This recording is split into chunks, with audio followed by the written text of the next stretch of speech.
कुछ लड़ाइयाँ बाहर नहीं होती, वो हमारे मन के अंदर चलती हैं। अनीता देसाई की कहानियाँ चीखती नहीं हैं, वो खामोशी से दर्द कहती है। नमस्कार, मैं अश्विनी। आज लेखकों के किस्सों में हम जानेंगे उस लेखिका को जिसने भारतीय साहित्य में मन की भाषा लिखी। अनीता देसाई का जन्म 1937 में मसूरी में हुआ। पिता जर्मन थे, माँ बंगाली। घर में दो संस्कृतियाँ थी और अनीता के भीतर दो दुनिया। वो बचपन से ही ज़्यादा बोलती नहीं थी, लेकिन बहुत महसूस करती थी।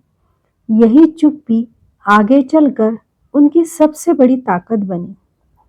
अनीता देसाई ने कम उम्र में लिखना शुरू किया।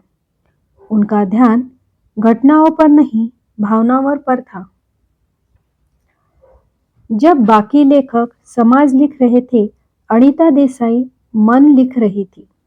यही वजह थी कि शुरुआत में उनकी लेखन बहुत धीमी कहा गया, लेकिन वही धीमापन आज उनकी पहचान है।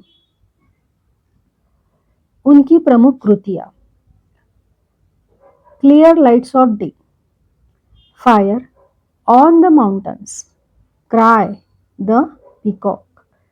इन उपन्यासों में कोई बड़ा ड्रामा नहीं, लेकिन हर पन्ने पर एक अंदरूनी तूफान है।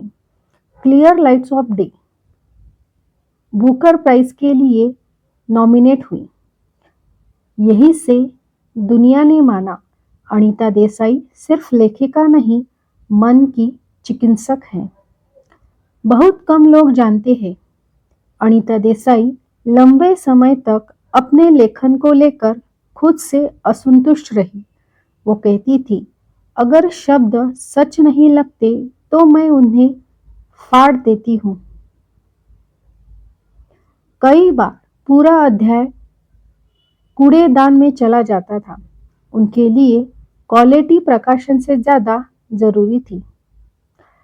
अनीता देसाई ने भारतीय अंग्रेजी साहित्य को सिखाया। मन भी एक विषय है, स्त्री का अकेलापन भी कहानी है, खामोशी भी साहित्य है।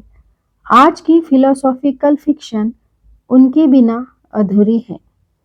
अनीता देसाई हमें सिखाती है, खुद की आवाज पर भरोसा रखो, तेज होने की जरूरत नहीं, गहराई सबसे बड़ी ताकत है। हर कहानी जोर से नहीं, कुछ कहानियां धीरे से दिल में उतरती है।